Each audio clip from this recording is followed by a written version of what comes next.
This guy has been inspected and approved by Luminous. Hey guys, this is SunsFan and welcome to the official Dota Cinema guide to Mirana. If you aren't familiar with this hero, you may want to watch the introduction we did for her at the corresponding link. Mirana is an agility hero who's extremely flexible in nature. You can play her as a roamer, a farmer in a tri or dual lane, or even in a solo mid or solo side lane situation.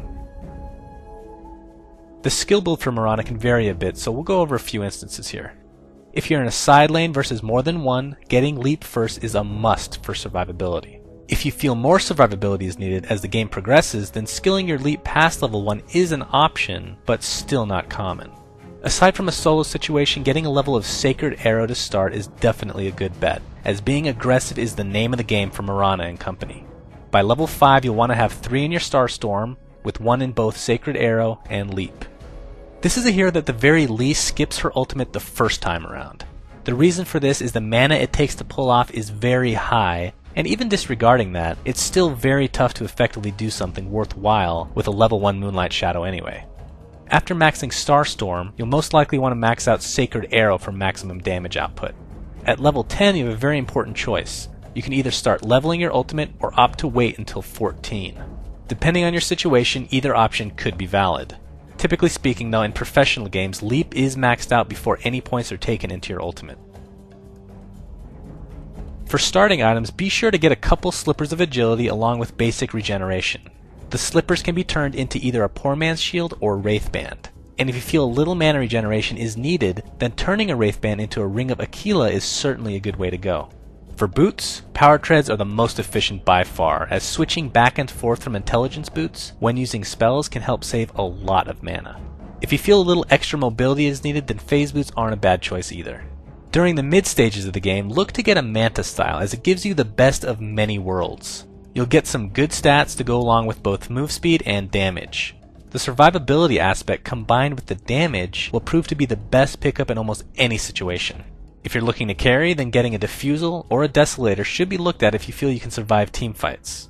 For late game, your options open up a bit, especially considering what role you actually choose to play. Here, we'll assume you're playing the carry role since that is the tendency of most Mirana players.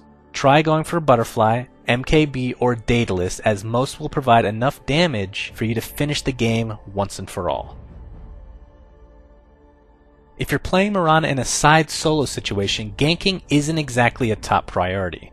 Depending on how many you're laning against, it's your goal to get as many levels as possible, and of course survive at all costs. Be sure to use your leap judiciously as the cooldown is not very low.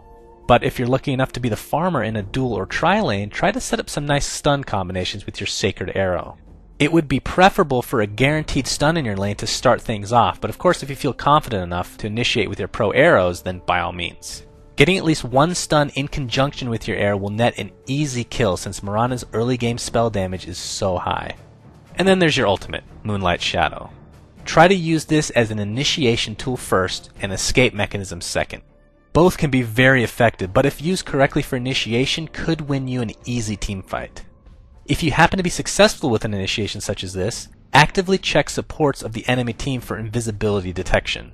If they don't have it, then continue to abuse your ultimate. And if they do, then it's still beneficial for you since their supports are spending money for it, therefore draining their much needed gold. If using Moonlight Shadow to initiate is not feasible, then your second option is to attempt to land a long distance arrow. With the right team composition, a 5-second arrow would be a death sentence for just about anyone. Once you land your arrow, just leap in, starfall, and right click away. If you happen to not need your leap for this purpose, just keep in mind that it will also make your teammates faster as well, which could be crucial for chasing and getaway sequences. Heroes that love playing with Mirana's pussy, Cat, would be those that have good slows or long crowd control spells, therefore allowing you to land a guaranteed Sacred Arrow. Examples of this would include Rasta with his Hex and Shackle abilities, Batrider with his Flaming Lasso, and of course the most storied of all would be Earthshaker, with his amazing ability to fissure.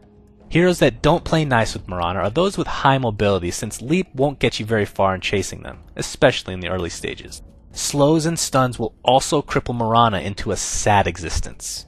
A few examples of this would include Queen of Pain with both her Shadow Strike and Blink, Venno with his perpetual slows, and of course Lion with his constant CC.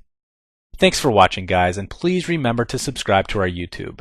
Also, a special shout out goes to Flawless and Luminous for their help in writing this guide. You can check them out at their respective YouTube channels, which are linked in the video description. And finally, be sure to check out our new website at dotacinema.com, where you can find a ton of Dota 2 videos along with our live streaming page, which includes me playing with you guys on a nightly basis. My name is SunsFan, and until next time.